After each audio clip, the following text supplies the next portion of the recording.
माउ सिर्फ़ु हिकु न पर टे माउरूं थींदियूं आहिनि। हिकु माउ आहे असांजी जनमदाता, ॿी माउ आहे मातृभूमि ऐं टी माउ आहे असांजी मातृभाषा मादरी ॿोली, यानी जंहिं ॿोलीअ में माउ ॾिए थी मिठड़ी लोली। ॿोली असांजी मिठड़ी अम्मा।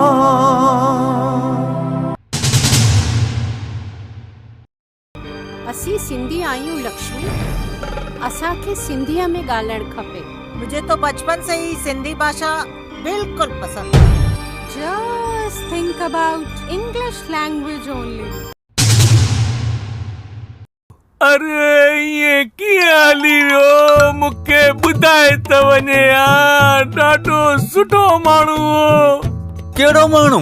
माण्हूअ जी त ख़बर कान्हे पर ॾाढो सुठो हुयो।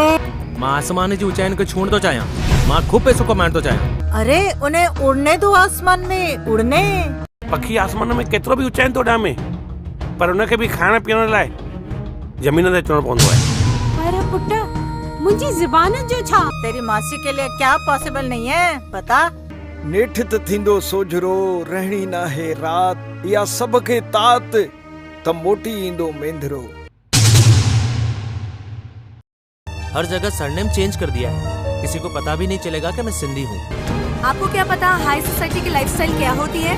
सिगरेट और शराब आजकल हाई सोसाइटी में तो कॉमन है। मेरी नजर में 2-3 फ्रेंड्स हैं, एक नहीं तो दूसरा, दूसरा नहीं तो तीसरा। आज तुम्हारे लिए, कल मेरे बारे में उल्टा सीधा बोलेगी। हमें आजादी चाहिए।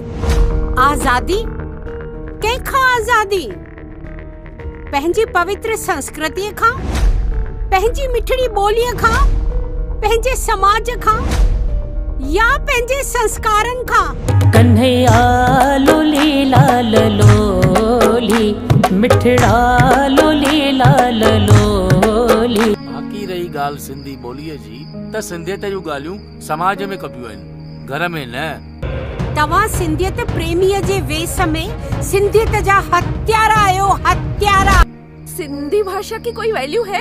हाल उन मजबूर बोलिया खां वनी कोई पुछे। जहिड़ो अॼु मुंहिंजो समाज में स्टेटस आहे, मूंखे पाण सिंधी सॾाइण में गिल्टी महसूस थींदी आहे। ऐं तूं वरी मुंहिंजे ॿारनि खे थी सिंधी सेखारी? मम्मी अगर घर में ॿारनि खे सिंधी सेखारे थी त हिन में बुराई छा आहे? पंहिंजे ही ॿारनि हथां जी अड़े जा दफनाए वञे। असां नौजवान सिंधियत जे वाधारे लाइ अॻियां न ईंदासीं त केरु ईंदो? सरकारी खातनि जे वॾनि उहिदनि ते सिंधी न जे बराबर आहे। अम्मा यूपीएससी जो एग्जाम नजदीक आहे, पढ़नो तो पवंदो न। इहो ई त कमाल आहे पंहिंजी मातृभाषा जो।